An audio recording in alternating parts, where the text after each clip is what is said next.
That for me is so hard right now. I feel like I'm gonna cry right now. I don't know why. Oh my gosh. I never feel like I'm enough. Still walking through that, not completely healed. I feel like several big things have happened. Welcome back to Front Room Chats with Sam. I don't have Dan here with me and we're not in the chairs, but the lighting in our front room is just amazing and I just wanted to pick this spot to record today. Today's episode is going to be all about how am I really doing? This is a topic I've been wanting to share on for a while now. It's hard because we share a lot of our life online, but there's a lot of things that I don't share or that I don't talk about because it is nearly impossible to share everything that I want to share with you guys. I keep up with the major points of us announcing our pregnancy, our surrogacy journey, like us getting a house, I don't know, different milestones in life, but it's hard to sometimes share like the in-between, and so I kind of want this episode to be about that. I did a Q&A one time, and one of the questions that really stuck out to me was, how are you really doing? We don't want the, oh, I'm fine, thank you answer. I want the like true answer, how are you doing? And I was like, first of all, I appreciate you asking me that. Second of all, dang, that's deep, and I kind of wanted to like think through it and process it before I just went out and answered. I did do like a short response, but I wanted to share a little bit more. So as a whole, I'm doing really, really well. I don't have much to complain about. I'm very thankful for the life that we have, breath in my lungs, daily get to wake up, have my family, a home. I have so much to be thankful for, but there are the like in-between moments where you're like, oh, I have a hard day, or I'm walking through something that I feel like it's important to share, especially as someone who has a very visible life to the public, that sharing different moments that are hard or different things that I'm walking through, I feel like brings it into perspective that like I'm a normal person. I'm still walking through stuff just like you. There's still things that bother me that affect me just like other people, and I'm not excluded from those things just because I'm online or an influencer. Shall I call myself that? A content creator, I like to say. And so yeah, I just kind of want to share a little bit deeper. So I figured I wrote some notes down so that I could remember, because your girl will get sidetracked and the kids are about to get off the bus in like 15 minutes. So I gotta like rapid fire these. Not like rapid fire. I only like picked, I guess, a select few things that I want to talk about. I want to quickly do a little like let's catch up, because I feel like several big things have happened that I wanted to just like talk about, share how I'm doing, and then I'll get into a few maybe deeper questions. So furthest back is Belly Bud's birth in July. I am 9 months postpartum. It is so crazy, and I will say this postpartum journey is extremely different from my last one. If you guys were here for both journeys, our first set of intended parents we don't have a relationship with, they just desire to stay more private, and it was a hard closure, hard break for me after. It was what it was, so I couldn't do anything differently about it, but it was still hard to walk through, but it was something I had to be okay with and just move on with my life and just continue on. But it didn't make it easier, and the fact that I couldn't like process and walk through that publicly made it hard. Like I had to do it all privately. But this journey is just completely different. As you guys know, we have an awesome relationship with Jake and Kinsey. We love them. We're so close to them. I talk to Kinsey every week, whether it's on the phone or texting or calling or she's sending me a picture or something. So love keeping in touch with them. Love our friendship. Dan and Jake talk about hunting. Who knows what? I don't even know. We have plans to see them this summer for a couple times, especially for little Koala's birthday. And I'm so thankful for just the relationship we had. It doesn't make me any less thankful for what I did for both couples. Love both journeys. Very thankful I was a part of both journeys. Just for my, I guess, mental and emotional health, I'm very thankful that we have a relationship with them postpartum. Postpartum, like symptom, everything wise, I'm doing amazing. It is so cool and cute to see, and like crazy amazing to see Koala grow up and like just their little family. Like it just warms my heart, and it makes every single thing that I did even more worth it, because even if I didn't get to experience that, I'm still so thankful and it's still so rewarding. But it makes it even more rewarding, if that makes sense, to just see their little life thriving and growing, and know that I played like such a small part in that just like makes me feel so good and like complete. So postpartum wise, your girl is doing amazing. The next thing that happened in order of recency is October. If you remember, my dad passed, and I did not have a really good relationship with him, but every now and then it still hits me, and I feel like I'm gonna cry right now. I don't know why. Pregnancy. But every now and then it'll hit me, and honestly, like the other day I was like, man, I really wish I had one more opportunity to like talk with him or like see how he's doing and like check in on him. But it's like the finality of it all being done is like the weirdest thing. And I think what's hard, or what I was thinking about, was the manner of his death isn't very clear, and that to me is like frustrating, but I don't know if it's worth me digging into and like trying to get a subpoena for and all this stuff, because what is it gonna change? Like, he's gone. And then I don't want the courts or the system, I don't know who, to be like, well, why do you care? You weren't like close to him anyways. You know, does that make sense? So I think that's like kind of frustrating to me. And then the fact that I'm like, man, if I would have like tried to reach out to him, would he even accepted it? Would he even have like been willing to, I don't know, be there? Or should I just like be at peace with where it's at? So still wrestling through that. And I think it's just the sadness of like everything that I missed out on. But then honestly, like, it gives me such an amazing like opportunity and hope for our kids and like the place that Dan holds in their life, and being so thankful for them having such a present and loving and caring father. Everything that I wanted in a dad that I didn't have, like, he gives to them, he brings to them, and I'm so thankful to have him a part of my life, a part of their life, and like us as a family. So still walking through that, not completely healed, but as I'm learning, that's grief. I've never walked through, I lost my grandpa when I was in high school, which that was a hard loss. And then I lost a grandma in high school. Sadly, when they're older, it's a little bit more expected. I don't know, when it's a parent, it just hits different. So pray for me as I continue to walk through that, but that's something I'm still processing. And then the most recent thing that we have shared about, or that's big in our life, is our pregnancy. I really wanted to record this episode prior to me finding out I'm pregnant, because I don't want this episode to be about like how I'm doing pregnancy wise, because that needs to be like a whole nother subject, because that's a whole video in itself, is like conceiving baby number 3 and moving forward with that post-surrogacy journey. But pregnancy wise, quick recap, I'm doing great. This almost into first trimester, I'm doing so well. Barely any symptoms. I do have a lot of like fear and nerves. It's weird. I'm gonna share about it more, but it's weird now having my own and being pregnant with my own, when before I carried the weight for the intended parents, but the future of everything wasn't on my shoulders. It wasn't mine to carry. But this is like my pregnancy, my body, my baby, and all my responsibility. And so there's a lot of fear that I'm like, I hope everything is great and everything's perfect and my body does well and everything just, I don't know, you know, goes how it should. And so praying for a lot of peace and comfort in it, and just trusting the Lord that it's like, Lord, you helped us conceive this child. This is something you desire for us and our family. And I'm praying that it's everything that you desire it to be, and being at peace with that. So pregnancy wise, Sam's doing great, besides maybe a little extra tears and emotions, but other than that, I'm doing well. I feel like the next big thing to talk about is like social media, but again, I want to do a full episode on it. I want to do almost like the full truth about social media, like the things you didn't know about social media or something, because there's so much that goes into it, whether it's like the negativity that you walk through, the financial blessing that it is, how it is to create content and like share everything, that's a whole nother just like episode. But I feel like there's two things that I want to point out in this video, and one of the things is comparison, and the other thing is the negativity, because someone said, how do you handle the negative Nancy's? Like, sometimes I just want to like lose it on the comments. I've shared this before, but for me, the negativity, about twice a year it gets to me when it attacks my character, or they question something about like my life and what I'm doing, that I'm like, hold up, like, first of all, you don't know who I am, you don't know the ins and outs of my life, and if you do, you would understand. Like, it kind of gets to me that in that moment I like have to just shut it off and walk away, and like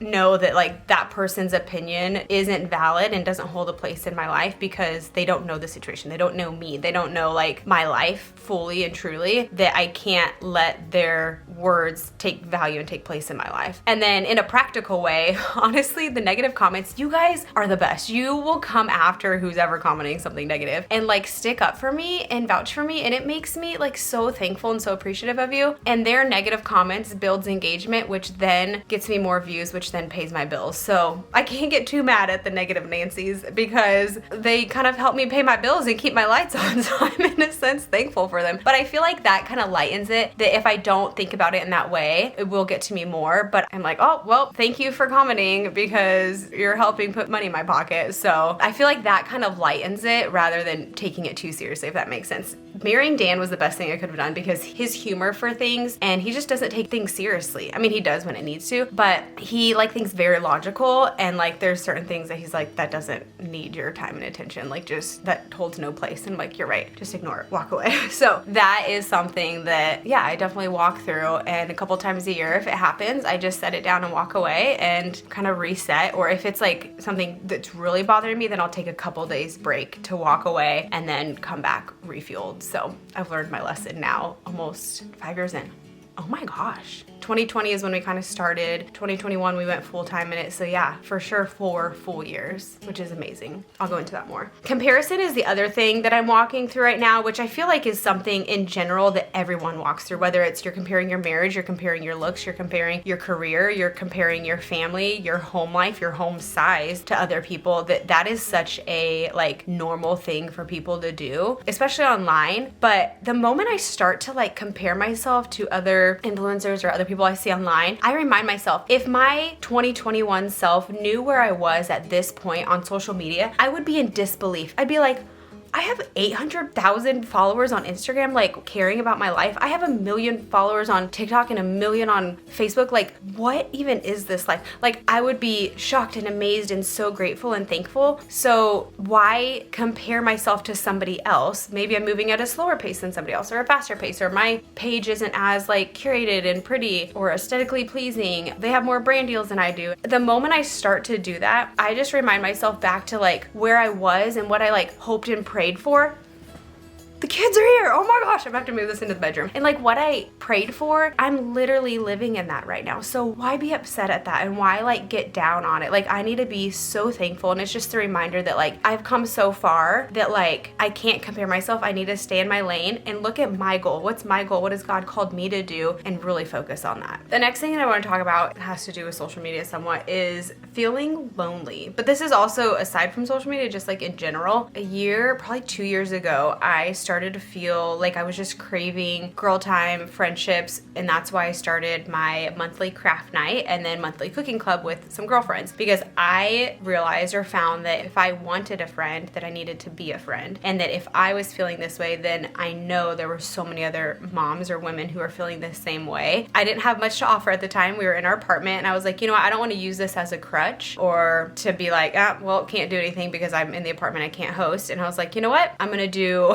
a cooking club in the apartment with 4, maybe like 6 girls max, because that's all I had room for. And then the craft night I'm gonna do downstairs in like the little meeting room thing, the gathering room at the apartment, and call it good. And sometimes I did it in our apartment, but it was so fun, like just inviting girls and moms who like I felt like the Lord placed in my heart who needed to be there. And it has been so good for me, like just very like fun and healing and rewarding, and just like brought me so much joy. And hearing from my friends be like, oh my gosh, like I had the best time, thank you so much for hosting, thank you so much for putting that on. I provide everything because I don't want that to be a barrier for people to come, like, oh, I don't have the money to come, or I don't have the time to like create a meal or to go pick something up before I have to be there. And I'm like, you know what, all you literally have to do is just show up. I'll provide all the food that we're cooking and the recipes, I'll provide all the crafts that we're doing and like the food and dessert, and you just show up. Like I'm very thankful I'm in the place to be able to do that, but I know that sometimes that keeps people from doing it, and I literally don't want to put any barrier in the way of allowing people to come and to like be a part of it. Plus like I need that time too, so I want it to make it easy for them to join in. So that has been so good for me. But the thing that I've been telling Dan about lately is what's hard about like our jobs being online and like social media is you think about a normal office or like a hospital setting where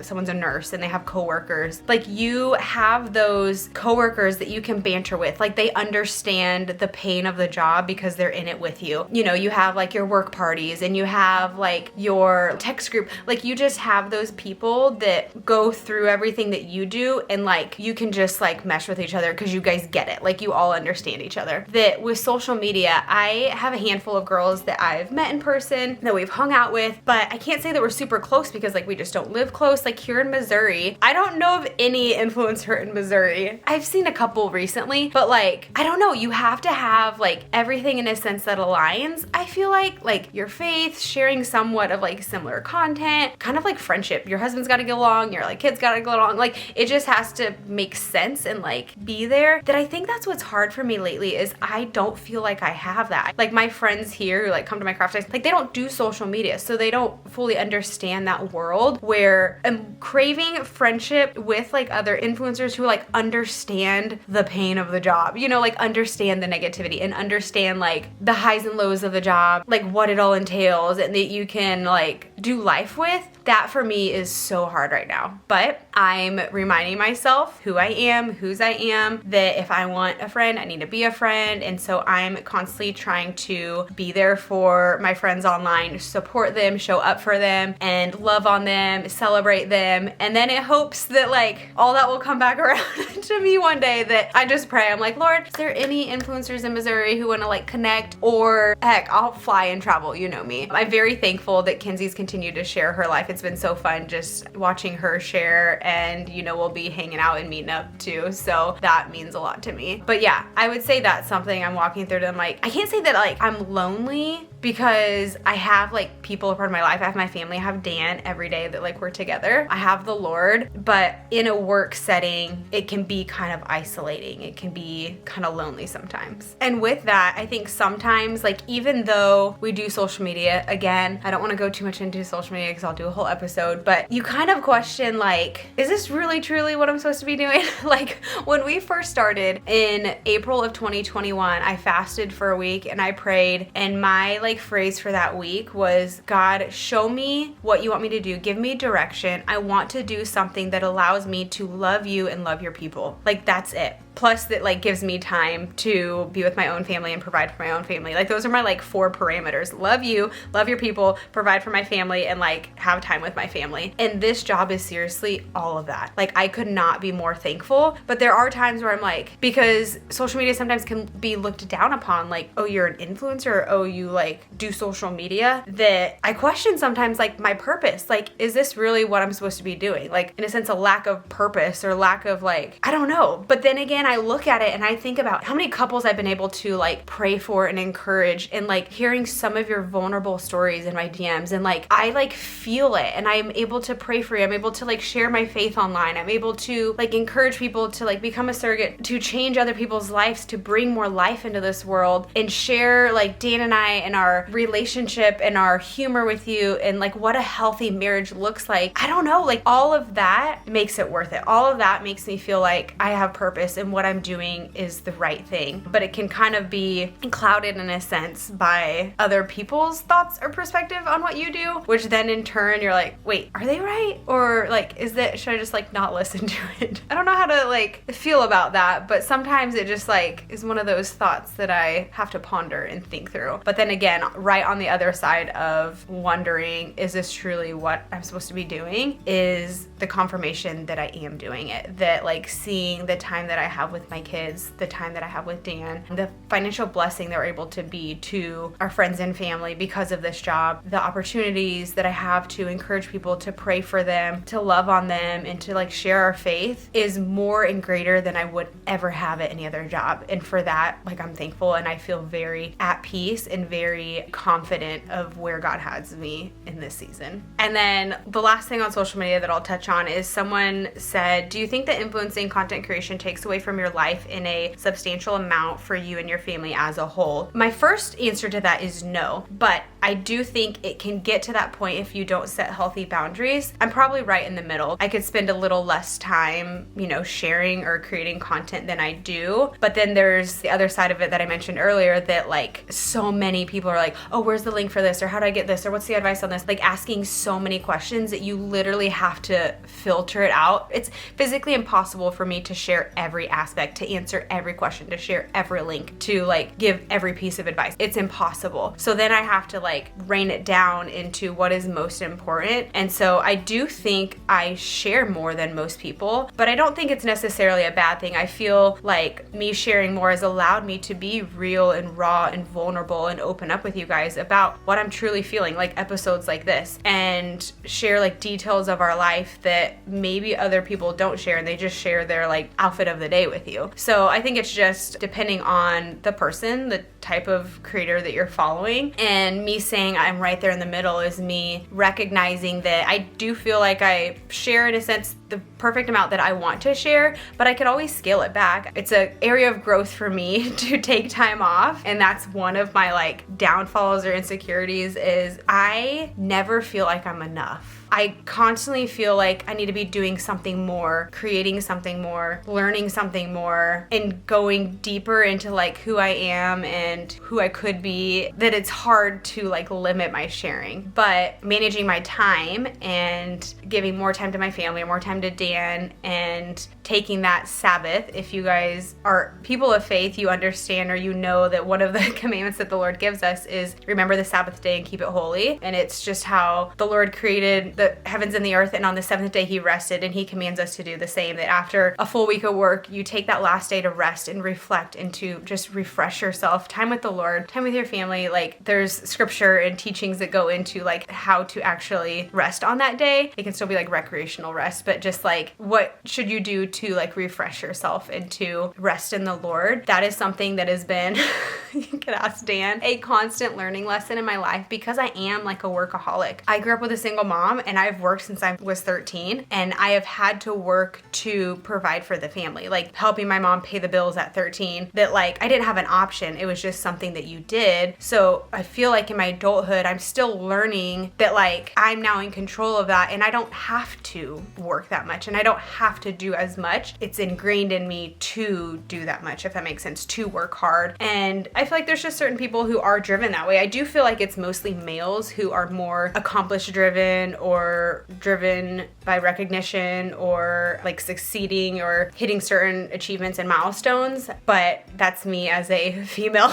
And I feel like Dan is more of the chill dreamer, visionary, and I'm more of the doer, that our roles are kind of switched, but we're a good balance. And so I could probably rest, but when it comes to like, does my content creation take away from my family? I don't feel like it, because like I said, I don't share a ton. Like the kids are at this age right now where when they want to be a part of a video, they will. And if they don't, they're like, nah, I don't want to do that. I'm like, okay, like no worries. I don't make them do anything. I give them the option. Keenan could probably care less. Ember, there's certain things that she likes to be a part of, and certain things that she'll be like, no, I don't want to do it right now. And I'm like, okay, sounds good. That like my goal is to get my work and everything done by the time the kids get home from school. I had to bribe them with a snack to be like, hey, can I finish this episode really quick? And then we can like hang out. But spending more time with them, jumping on the trampoline, coloring with them, reading books, asking them about how their day was, and like being intentional about that time, spending time with them at night before they go to bed. Like that's all stuff that you don't see. And I haven't done like a, here's a day in my life from morning to night, because the reality is like at night, I don't want to be editing. I don't want to be do that. Like I try to post my reel at like 5 o'clock. And then if you notice, I try not to post much stories after that, because I just want to be present with my family. I want to be present with my kids. But when my kids are at school, I'm doing a full work day. I'm working 8 to 4. Like I don't just sit on my couch and like eat bonbons. Like I'm working my butt off. But when my family's here, or when it's like, if I want to take a random day off and Dan and I go get lunch on a random Tuesday at noon, then like that's what I want to do. And I'm very thankful that this job has allowed me to do that, and that I don't feel like it takes away from my marriage, from my family. But if you're not careful, it will. And so I always tell myself I can do better at it. And it's a constant learning lesson. Like any job, you know, if you have to bring work home, or you have to work late or overtime, it can encroach into your family time and your priorities. But if you just learn to say no, which is something that is a constant thing for me, learning to say no and knowing your boundaries and knowing your priorities, then I feel like it can be a healthy balance. So that's where I'm at. One of the last things I wanted to touch on is insecurities. Someone asked me, do you have insecurities? I do, but I feel like I have a healthy perspective on them. There's times where I'm like, I've never really wanted Botox or like filler or whatever. So honestly, those I could care less. Like I feel very happy with myself. There's times where I'm like, oh, my teeth are yellow, but that's just me having like poor hygiene and forgetting to brush my teeth at night, or not being consistent with putting my like teeth whiteners in. Also, Dan has veneers, so now his teeth are like so white. So next to me, I'm like, bro, I look like I have yellow teeth. But that, and then my body changing, I'm thankful to say like my body does well with pregnancy, postpartum, and I'm very happy with where my body's at. But there are times where I'm like, dang, get it together, Sam. Like, go work out, have the motivation to do this. You should have lost your postpartum weight already. You shouldn't be this big already into your pregnancy at only 10 weeks. But I remind myself, like, I'm a human being and my body has given life to 4 children. Like, that is an amazing thing. And she deserves some grace. She deserves like a knuckle or a high five for all the work she's done. And again, it matters like whose I am and who I am and being confident in that. And I'm very thankful that like Dan is the most like encouraging, loving, caring man, that he loves me no matter what, even though I'm like in my own insecurities and I have like my own like thoughts of myself where I'm like, oh, my butt has a dimple. And he's like, babe, that's the best part. I'm like, no, that's not. And he's like, yes, it's so amazing. I'm like, oh my gosh. So the things that like I don't like about myself, he loves, that it like makes me love them, you know? And same with like, I don't know, just like my growing body with pregnancy, like I'm giving life to this child, that I'm learning to be okay with it. So overall, I could sit here and like nitpick certain things, but I just don't care. I don't know, like, okay, my face, I don't know. My nose, maybe my nose should be small. I don't even know. Like, look, okay, this maybe. But that's just that. My lips maybe a little full. I don't know. This maybe gone. But I don't, like, I just don't care. The thing that I would change, I need my hair to be fuller, but then I put my extensions in and it feels full. So my postpartum hair loss probably is the thing I'm most concerned about. But it's like my hair's growing, but then I have all these little they're like everywhere. That probably my hair, if anything, which is such like a first world problem thing, like that just doesn't even matter. And then, like I said, I put my extensions in and I feel great. So like, why should I worry about it? Insecurities probably ties back to social media or just like my job. I mean, any job, like I'm just an achiever type of person that I want to be the best. I want to do the best. I want to get that approval from my boss. I've been like that in every position. I was an executive assistant and I wanted to know that I was doing my job well. I wanted to see it and be recognized for it. So if I'm not and I don't hit those milestones, or if no one recognizes me doing that, then it can be hard for me. But again, you bring it back into perspective that like at the end of the day, I know I'm doing well. I know I'm doing my best, and that's all that matters. And why does it matter what other people think, type of thing? Yeah, if I ever like, I guess, get down on myself or question anything, it's like, go back to the Bible, like the things the Lord says about us, like you are enough, you are beautifully and wonderfully made, created in his image, like about us and our features, that like at the end of the day, that's what matters. And that brings things into perspective, that we are created with a purpose and we're beautiful. And so like, push away your thoughts, push away other people's thoughts about you, and it only matters what he thinks about you or your spouse. Because I'm Dan's standard of beauty, and if he's pleased with me, then like, sounds good, we're awesome. we're at a good place. So very thankful to say that I do, but not anything like, I would say, major. Very thankful for that. So hope this was good. Just like a little heart-to-heart chat here. I tell myself often that I want to go live more and just like hang out with you guys and just chat. I always tell myself like whenever I catch up with my to-do list, I'll do it. Because it's just sitting for an hour to chat. I could plan it in. Maybe like every Tuesday at noon or something, like we could have a chat. But then what's hard is I have several different platforms. So I'm like, how do I go live on all of them at once and like give everyone the attention? Or do I do separate hours and then I have like 3 hours of going live? Actually 4 hours, because YouTube. So it's like, how do I do that? I don't know. I'll figure it out one day. Zoom link. Everyone has a Zoom link for like one time. Does that seem a little extra? That seems a little too much. I don't know. Probably won't do that. But yeah, overall, I'm doing really well. I have a really good perspective on life and things, that if I go through a season that's like a valley where it's hard times financially, emotionally, mentally, spiritually, or physically, that like the way life happens, the way that is there's a mountaintop coming. So if you're in the valley right now of like hardship in your marriage or hardship with your job or like just feeling down on yourself, know that like the mountain is coming. Like there's always good to follow, and sometimes going through that valley is what we need to grow or to be strengthened or to be refined in what we're doing and who we are, in order to be fully prepared and ready for that mountaintop, for like that amazing experience or blessing that God has for us. And the valley isn't a wasted time period. It's not a wasted time period. It's not a waste of refining. It has a purpose and it's good. And so the sucky thing is we just have to go through it. Sometimes it's long, sometimes it's short-lived, but either way you have to go through it. You can't go around the valley. You just have to go through it. And then at the end of the day, you have the mountaintop. And between like the Lord, Dan,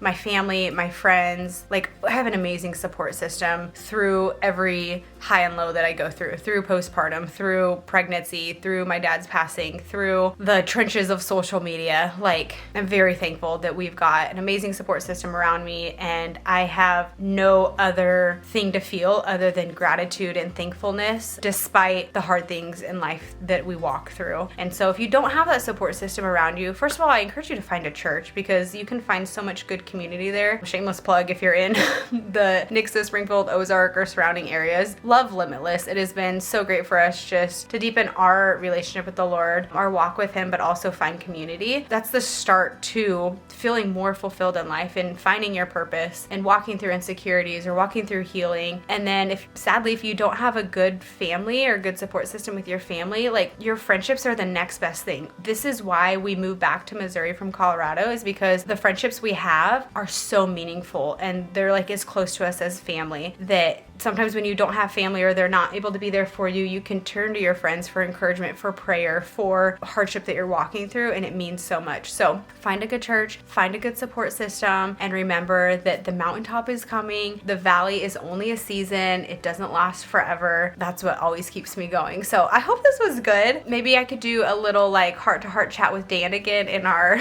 chairs, a little chair chat with Sam and Dan, but I'll go into more details on the pregnancy and how it's going, as well as social media and just like doing a tell-all, because sometimes there's like some juicy parts of social media that like don't really talk about online, but you know, everyone's always curious and wants to know. So maybe we'll do that soon, but stay tuned for what's next. As always, thank you guys so much just for your love, for your encouragement, for your prayers, for your support, and just celebrating this little peanut that we're growing crazy enough, and just our journey in life. And it means so much to have you guys a part of our life, a part of our family, as our friends. You are part of our support system, and I'm very, very thankful for that, and cannot wait to do meetups to give back to you guys. I am constantly thinking of ways just to continue to say thank you and to share how much we love you. So thanks for everything. Hope you have a good week, and we'll talk to you soon. Bye.